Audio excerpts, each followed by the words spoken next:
পরিবেশে সুন্দর কিছু প্রশ্নের উত্তর দিতে চলে আসলাম। হ্যালো, আসসালামু আলাইকুম, কেমন আছেন সবাই? আশা করি ভালোই আছেন। আপনারা আমার কাছে কিছু প্রশ্ন করছেন, আজকে ভাবলাম সেই প্রশ্নগুলোর উত্তর দিই। অনেকে ক্যালিফোর্নিয়াতে মুভ করতে চান, তো অনেকেই জানতে চাইছেন এখানকার খরচ কেমন, কি সমাচার। তো আজকের ভিডিওতে থাকবে এই সম্পর্কে।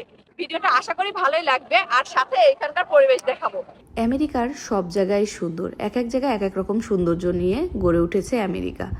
তবে থাকার জন্য কিংবা জবের জন্য কিংবা ওয়েদারের জন্য যদি আপনারা বলেন যে কোন জায়গাটা সবচেয়ে বেস্ট, তাহলে বলতে হবে ক্যালিফোর্নিয়া।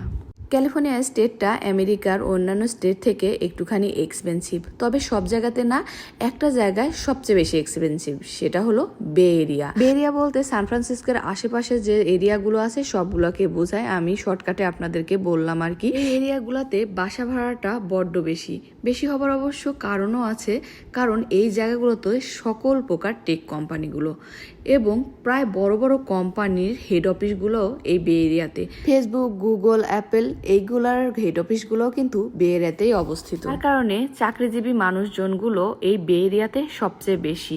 ডাক্তার, ইঞ্জিনিয়ার, সব ধরনের পেশার মানুষই এই জায়গাটাতে বসবাস করে, কিন্তু তুলনামূলকভাবে একটুখানি ইঞ্জিনিয়ার বেশি আছে বে এরিয়াতে। যেহেতু বড় বড় হেড অফিসগুলো বে এরিয়াতে সবচেয়ে বেশি, যার কারণে মানুষজন বেশি এই জায়গায়, এবং থাকা খাওয়া খুব বেশি এক্সপেন্সিভ এই বে এরিয়াতে।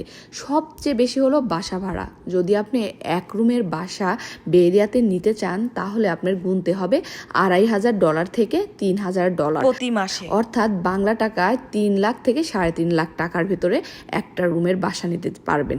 যদি আপনারা সেটা 2 রুমের করতে চান, তাহলে দিতে হবে $3,500 থেকে $4,000। অবশ্য ডিপেন্ড করে বাসার কোয়ালিটির উপর। কিছু কিছু বাসা এর চেয়েও কমে পাওয়া যায়, আবার কিছু কিছু বাসা এর চেয়েও বেশিতেই পাওয়া যায়। এছাড়াও খাওয়ার খরচটা অন্যান্য স্টেট থেকে তুলনামূলকভাবে এখানে বেশি। শুধু তাই না, গাড়ির তেলের খরচটাও আমেরিকার ক্যালিফোর্নিয়ার বে এরিয়াতে সবচেয়ে বেশি। এছাড়া অন্যান্য খরচ তো আছেই, সেই খরচগুলো যে স্টেটেই থাকেন না কেন এটা আপনার দিতেই হবে। ওইটা না হয় বাদই দিলাম। এখন আপনাদের প্রশ্ন হইতে পারে যে যদি বাসা ভাড়া 3.5 লাখ টাকা হয় বাংলা টাকার প্রতি মাসে, তাহলে এখানকার মানুষের আয়টা কেমন, মানে ইনকামটা কেমন? ইনকামটা ভালো না হইলে এই জায়গাটাতে টিকে থাকা খুবই কষ্টকর, কারণ বাসা ভাড়া তো শুনলেনি। একটা অড জব করে কখনোই $4,000 বাসা ভাড়া দিয়ে একটা সংসার চালানো একেবারেই ইম্পসিবল ব্যাপার। আমেরিকার অন্যান্য স্টেট থেকে ক্যালিফোর্নিয়াতে অনেকেই মুভ করে, তবে মুভ করলেও তারা জব নিয়েই কিন্তু ক্যালিফোর্নিয়া বে এরিয়াতে মুভ করে। জব ছাড়া আজ পর্যন্ত কেউই আমেরিকার ক্যালিফোর্নিয়া বে এরিয়াতে মুভ করার সাহসটা আসলে রাখে না, কারণ আসলে কখনোই সে টিকে থাকতে পারবে না, সেটা সবাই জানে। বাট বাংলাদেশ থেকে অনেকেই ক্যালিফোর্নিয়াতে আসতে চায়।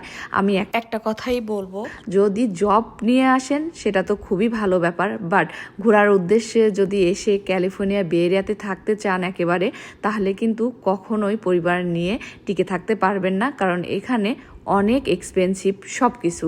সো আপনার অবশ্যই ভালো একটা জব নিয়ে ক্যালিফোর্নিয়ার বে এরিয়াতে আসতে হবে। স্বামী স্ত্রী দুজনে মিলে যদি দোকানপাটের কাজ করেন, তাহলে হয়তো বা চলতে পারবেন, তাও মোটামুটি ভালোই কষ্ট হবে, কারণ বাসা ভাড়াতেই না প্রচুর পরিমাণ টাকা চলে যায়। যেহেতু এখানে টেক কোম্পানিগুলো বেশি, যদি আপনারা ওই ধরনের জবগুলো করেন, তাহলে আবার খুব ভালো আপনারা চলতে পারবেন আমেরিকার বে এরিয়াতে, কোনো সমস্যা হবে না। আই হোপ আজকের ভিডিওটা আপনাদের ভালোই লাগলো। আর যদি আসতে চান ক্যালিফোর্নিয়াতে, চলে আসতে পারেন, বাট সবকিছু জেনে শুনে তারপরেই আসবেন। ভালো থাকবেন, সুস্থ থাকবেন। আর যদি ভিডিওটা ভালো লাগে প্লিজ একটুখানি শেয়ার করবেন, কারণ অনেকেই জানতে চাইছে ক্যালিফোর্নিয়ার খরচটা কেমন তারা আসার জন্য। তো আমি এই প্রশ্নটার উত্তরটা দিয়ে দিলাম আজকে। ভালো থাকবেন সবাই, বাই বাই।